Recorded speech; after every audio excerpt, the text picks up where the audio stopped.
Buenos días, hermanos. Pues vamos a comenzar nuestro estudio de esta mañana con el capítulo 13.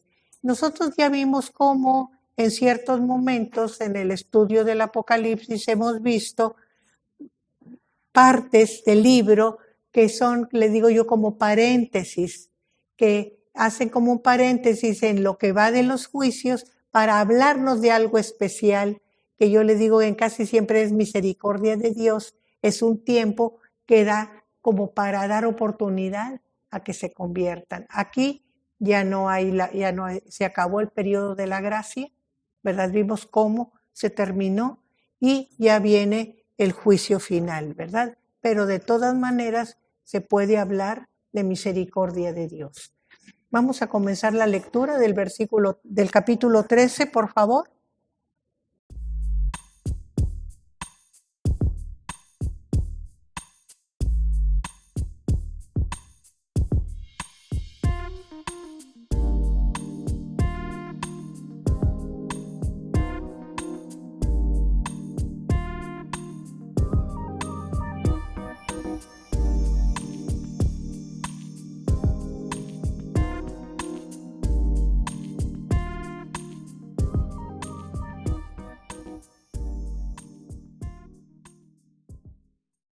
Aquí quiero hacerles una observación. Este primer versículo del capítulo 13 nos dicen eruditos y ya aparece en algunas Biblias más nuevas que la versión 60 que ese versículo pertenece al capítulo anterior y que no está me paré, sino él se paró a la orilla del mar y está hablando del dragón. Y entonces los eruditos modernos dicen que tiene lógica, porque él se paró bien en los últimos manuscritos que han sido encontrados, ¿verdad? Que son bastante antiguos, pero se encontraron más tarde de lo que se conocía para las ediciones anteriores. Entonces nos dicen que tiene lógica porque en todo lo que hemos visto Juan nunca se mueve del lugar.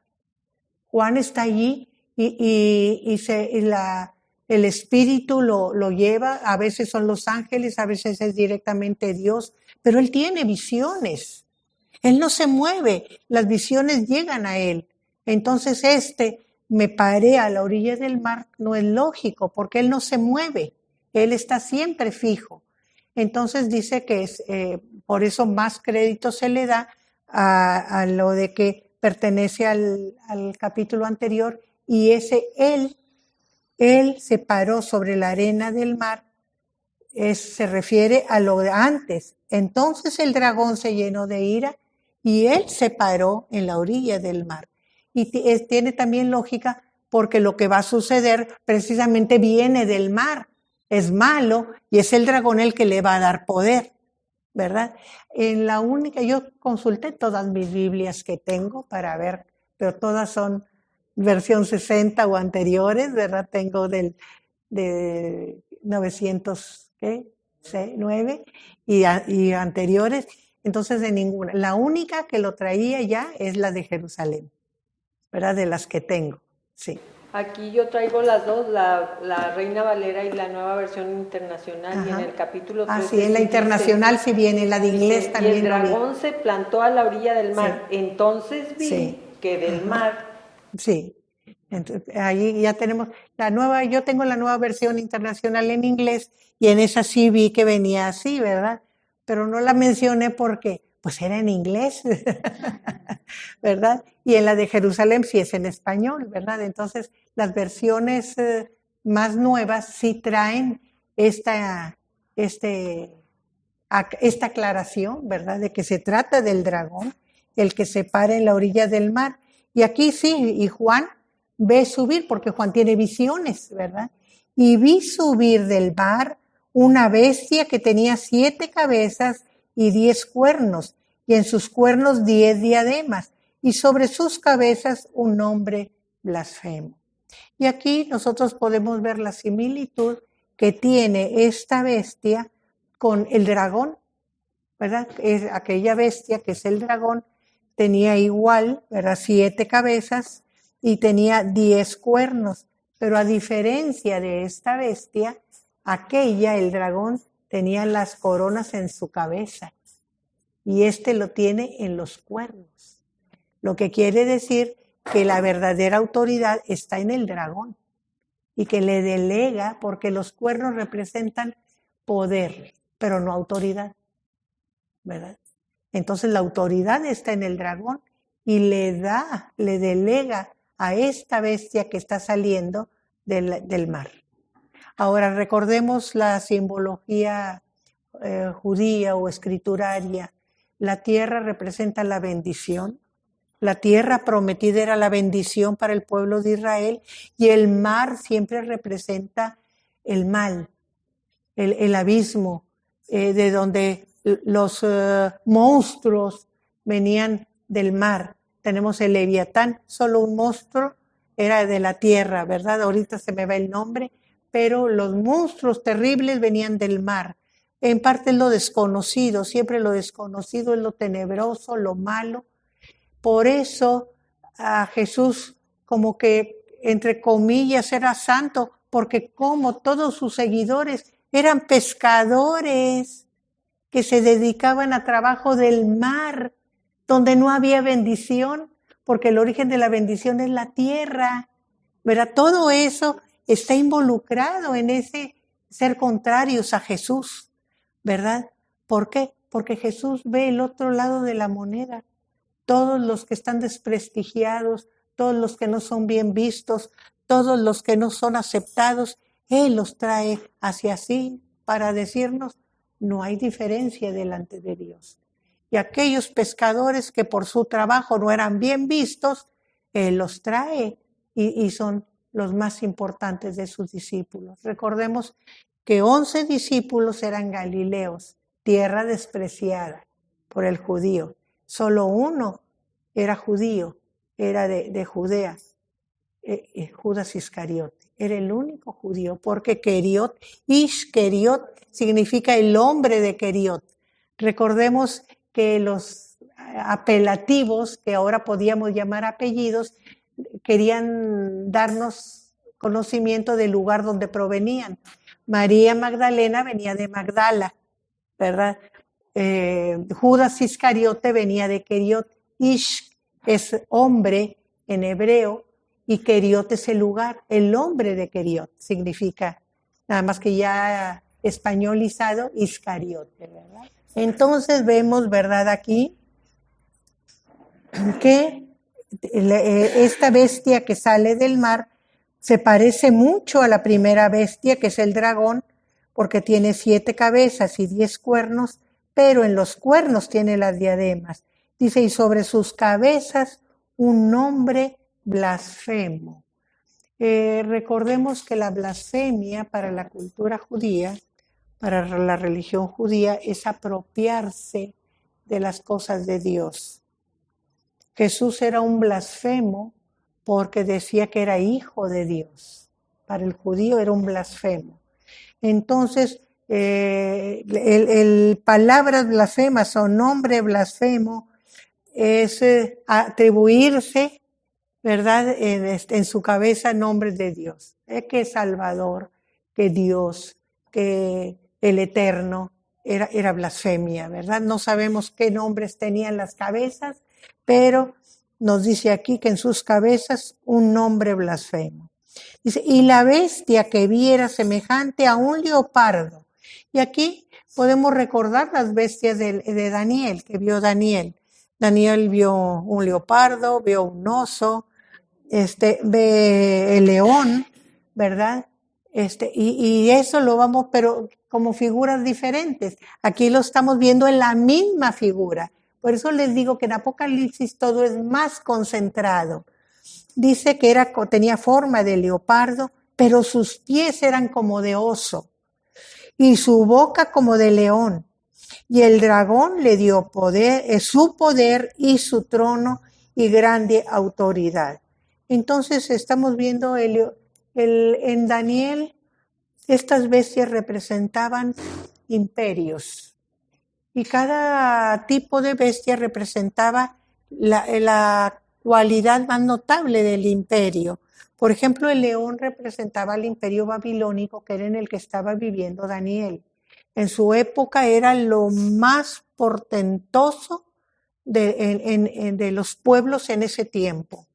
Y no solamente Nabucodonosor era un rey potente, fuerte, dominante, sino era un rey sabio.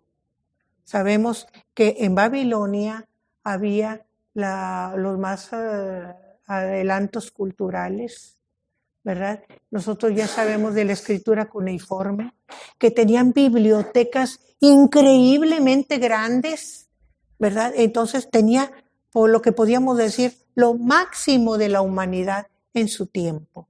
Por eso está representado por el león, ¿verdad? El león. Y luego el oso representa al imperio medo-persa.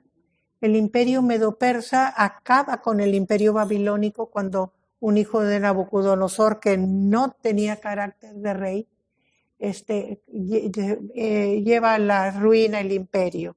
Entonces los medo-persas estaban más al oriente, ¿verdad? Si vamos, me voy a poner con los puntos cardinales de aquí, ¿verdad? Aquí tenemos el oriente, aquí tenemos el poniente porque no tenemos un mapa. Pero aquí está Babilonia, ¿verdad? Más acá y hacia abajo está Israel, pero aquí está Babilonia. Y Persia y Media están hacia el oriente de Babilonia. Y había habido una cierta rivalidad entre Media y Persia, pero un guerrero muy notable que se llamaba Darío conquista Persia, ¿verdad? Conquista Persia y se hace fuerte y entonces viene contra Babilonia y la conquista y la destruye, ¿verdad?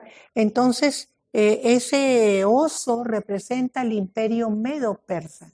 ¿Por qué medo-persa? Porque el descendiente de Darío, ¿verdad? Es persa, el hijo de él ya es persa, entonces es Ciro, el persa, entonces por eso imperio medo-persa. Entonces, ¿en qué está el poder? El poder está en su fuerza bruta, en sus ejércitos tremendos, potentes, por eso está representado por el oso. El imperio persa o medo-persa llega a su poderío tan grande que llega hasta lo que ahora sería Turquía y amenaza a Grecia. Y entonces vienen las guerras que se llamaron guerras médicas. ¿Por qué? Decía yo, ¿por qué medicina? ¿Qué tienen que ver la medicina aquí? No, era por los medos. Lo de médicas era por los medos. Las guerras médicas era la invasión de los medo-persas a Grecia. Y estuvo a punto de caer toda Grecia, cayó toda la Grecia asiática, podemos decir, la que vivía en Turquía, porque ahí toda la orilla de Turquía eran pueblos griegos. Pero entonces se levanta alguien allá por Grecia, no precisamente por Grecia, en Macedonia, Filipo el Grande, es macedonio, conquista Grecia y entonces es asesinado porque claro, era un invasor, pero su hijo Alejandro se convierte en un gran guerrero, representante del pueblo griego, a pesar de que era de origen macedónico, y empieza a conquistar y hacerle la guerra a los persas a tal grado que no solamente los vence, sino conquista todo el imperio persa. ¿Cuál es su característica? Su organización, un ejército chiquito, bien organizado y veloz.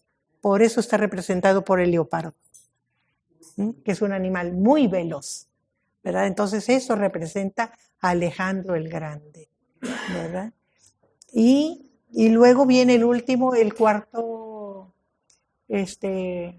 imperio, está representado por el imperio romano, que es el que viene a destruir al imperio griego. El imperio griego de Alejandro se divide entre sus 4 principales generales, ¿verdad? Porque cuando muere Alejandro se reparte el imperio y cada general toma una parte. Uno toma la parte de Egipto, que son los Ptolomeos, otro toma la parte de Asia Menor, que son los seleucidas, en donde vienen los seleucos y los antíocos.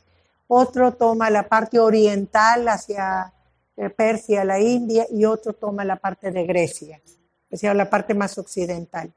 Entonces se divide y ya no tiene la misma potencia de antes.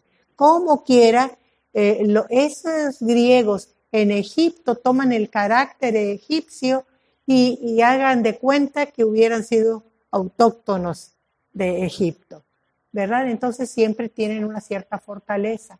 Los seleucos también, los seleucidas, también son fuertes y le causan mucho problema a Israel, sobre todo uno de los últimos, que es Antíoco IV, que es el que trata de destruir el pueblo, el culto y el templo. El templo lo convierte en un templo pagano y hace sacrificios paganos ahí, ¿verdad? Entonces trata de destruir no solamente al pueblo, sino la cultura, la religión, todo, ¿verdad? Es uno de los enemigos de Israel. Entonces seguimos aquí, ¿verdad? Como era a un leopardo, a un oso, su boca tenía boca de león, hablaba grandes cosas, y el dragón le dio su poder y su trono. Aquí los eruditos dicen que el dragón, esa bestia, era un espíritu, no tenía un cuerpo físico. Entonces anhelaba el cuerpo, pero no lo tenía. Entonces se valía de alguien que tenía un cuerpo para poder actuar. Entonces por eso le da su poder y su trono a esa bestia que sale del mar. ¿Qué quiere decir? Es alguien malo, ¿verdad? Porque ya sabemos que el mar representa lo malo. Le dio su poder y su trono, ¿verdad? Y grande autoridad. Dice, vi una de sus cabezas como herida de muerte, pero su herida mortal fue sanada y se maravilló toda la tierra en pos de la bestia. Aquí los eruditos dicen que el dragón trata de imitar lo más posible a Dios y a Jesucristo. Recordemos que el dragón fue expulsado del cielo, que era uno de los grandes ángeles del cielo, por querer ser como Dios, ¿verdad? Entonces, siempre está imitando y tratando de parecerse a Dios. Y ahora que está Dios y está su Hijo Jesucristo, entonces todo eso trata de imitarlo. Por eso dice que una de sus cabezas vi una de sus cabezas como herida de muerte. Dice que no podía reproducir totalmente la resurrección. No podía hacer eso solo Dios, ¿verdad? Pero sí herida de muerte. Y entonces una herida de muerte, y fíjense, aquí no lo dice todavía, pero más adelante dice que herida de espada. Y aquí que vemos ¿qué diré? El orgullo, porque herida de espada, muerte a espada, era una muerte digna. En aquel tiempo era algo respetable, no como Jesús, que fue crucificado como criminal, ¿verdad? Entonces ahí está representada también ese orgullo. Una herida de muerte, pero herida, no muerte, no murió, pero es sanada. No puede resucitar, pero puede representar una sanación, ¿verdad? Ahí está la imitación, ¿verdad? Y a causa de eso, dice, se maravilló toda la tierra en pos de la bestia. ¿Cómo es posible? No se maravillaban de la resurrección de Jesús, no les impactó. Pero sí les impactó el que aquel ser horroroso se sanara y viviera, ¿verdad? Una de sus cabezas. Entonces se maravilló. En esta maravilla hay temor.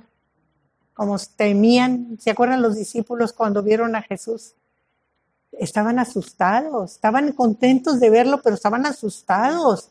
Tenían miedo de que fuera un espíritu venido de ultratumba, ¿verdad? Por eso les dice, tóquenme, soy yo, no soy un espíritu, ¿verdad? Hay ese asombro, maravilla, pero también temor, ¿verdad? Entonces había temor en la gente, en la bestia.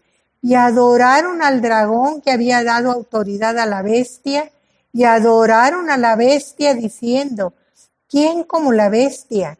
¿Y quién podrá luchar contra ella? Ahí es donde vemos el temor. O sea que estaban tan asombrados y se sentían tan poco delante de aquellos portentos que lo adoraron tanto al dragón como a la bestia surgida del mar, ¿verdad? Y lo que se preguntaban para justificar su adoración, ¿quién como la bestia que sanó estando herida de muerte? Y luego la otra pregunta, ¿y quién podrá luchar contra ella? O sea, el temor de enfrentarse y ser destruidos. ¿Quién puede con ella? ¿Verdad? O sea, vemos que esta adoración estaba fundada en temor, no en amor, sino en temor. Muy bien, vamos a seguir con la lectura del versículo 5.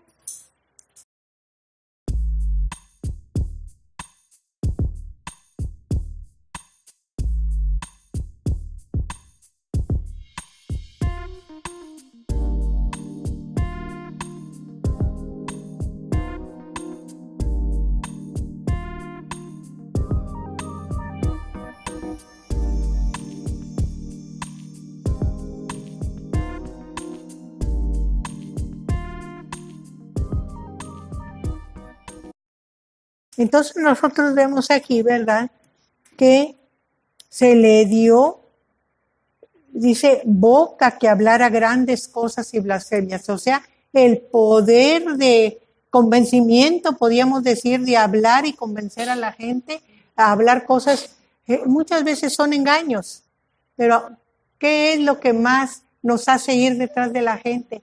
Pues las palabras que nos gustan, lo que queremos oír, ¿verdad? Lo que esperamos y pensamos, bueno, me lo está ofreciendo, dando, prometiendo, él es el que vale. Y así grande, por eso dice que grandes cosas, ¿verdad? Pero blasfemias, ¿qué quiere decir blasfemias? Ya dijimos, atribuirse el carácter de Dios, ¿verdad? La personalidad de Dios, las obras de Dios, ¿verdad? Y se le dio autoridad para actuar, aquí vemos otra vez en nuestro periodo, 42 meses. O sea, esos 3 años y medio. 36 son 3 años, ya sabemos, 36 meses, y 6 que quedan para 42 es el medio año, ¿verdad? Restante. Y abrió su boca en blasfemias contra Dios para blasfemar de su nombre. O sea, era el enemigo acérrimo jurado de Dios. Entonces siempre hablaba contra Dios, ¿verdad? Y contra su nombre, de su tabernáculo, o sea, de ese templo celestial que sabemos que había sido abierto en el cielo, y de los que moran en el cielo, o sea, de los redimidos que estaban en el cielo. Todo lo que era de Dios celestial era blasfemado por la bestia, ¿verdad? Y el dragón. Y se le permitió hacer guerra contra los santos y vencerlos. También se le dio autoridad sobre toda tribu, pueblo, lengua y nación. Aquí vemos otra vez aquello que yo les hablaba de que son círculos. El Apocalipsis son círculos. Y es un círculo y de repente otro círculo vuelve a tomar de lo que ya había hablado y lo explica más, ¿verdad? Y lo amplía. Aquí dice que se le permitió hacer guerra contra los santos. ¿Cuáles son los santos? Si está en la tierra. Pues son los que se iban convirtiendo. Recordemos que cuando empezó la gran tribulación, al empezar a ver los juicios de Dios, la gente empezó a convertir. Y aquellas almas de los convertidos, almas, fíjense, almas, ¿se acuerdan que estuvieron debajo del altar del incienso?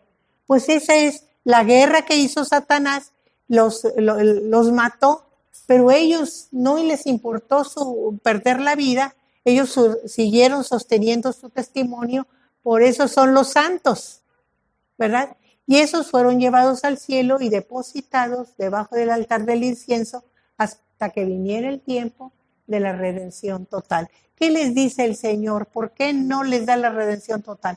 Porque todavía faltan más de sus hermanos que vengan a hacerles compañía. Hasta que no estén todos los que van a ser convertidos, reciben la redención total.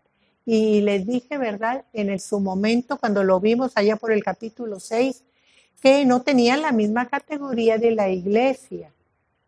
Los que ya estaban redimidos completamente, representados por los 24 ancianos que reinarían junto con el Cordero. Tenían otro papel, y su papel era alabar, adorar y servir a Dios eternamente. Esa era su labor, ¿verdad? Igual que la labor de los ángeles, ¿verdad? Pero era una labor diferente. ¿Por qué? Porque no habían aprovechado el tiempo de la gracia, que para entonces se había terminado ya, ¿verdad? Pero sí se convirtieron, y al que llega el Señor, como dice Jesús, al que viene a mí, no le echo fuera, ¿verdad? Entonces son aceptados. Entonces, sigue diciendo, ¿verdad? Seguimos allí, dice que me pierdo de repente. Y se les permitió hacer guerra contra los santos y vencerlos. También se le dio autoridad sobre toda tribu, pueblo, lengua y nación. Y aquí vemos cómo, ¿verdad? Estamos en el reinado, vamos a decir, del anticristo. Entonces, esta segunda bestia, podemos hablar del anticristo. ¿Por qué anticristo? Porque está contra todo lo que representa el Cordero de Dios, ¿verdad? Es esa autoridad maléfica que al principio viene y se presenta como un nuevo Cristo, pero muy pronto, como luego dicen, enseña el cobre, como dice el dicho, ¿verdad? Popular, y sale su maldad a relucir y empieza a hacer mal por todos lados, ¿verdad?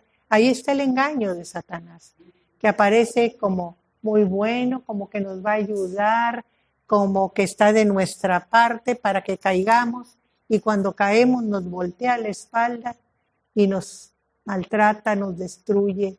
Por eso siempre decimos que el enemigo es mal patrón, nos maltrata, pero todo lo que promete no lo cumple, paga mal. Por eso es malo, es mal patrón y paga mal. Entonces tenemos eso allí. ¿Cómo andamos con el tiempo? Se parece que ya se nos acabó, ¿verdad? Bueno, ahí nos quedamos.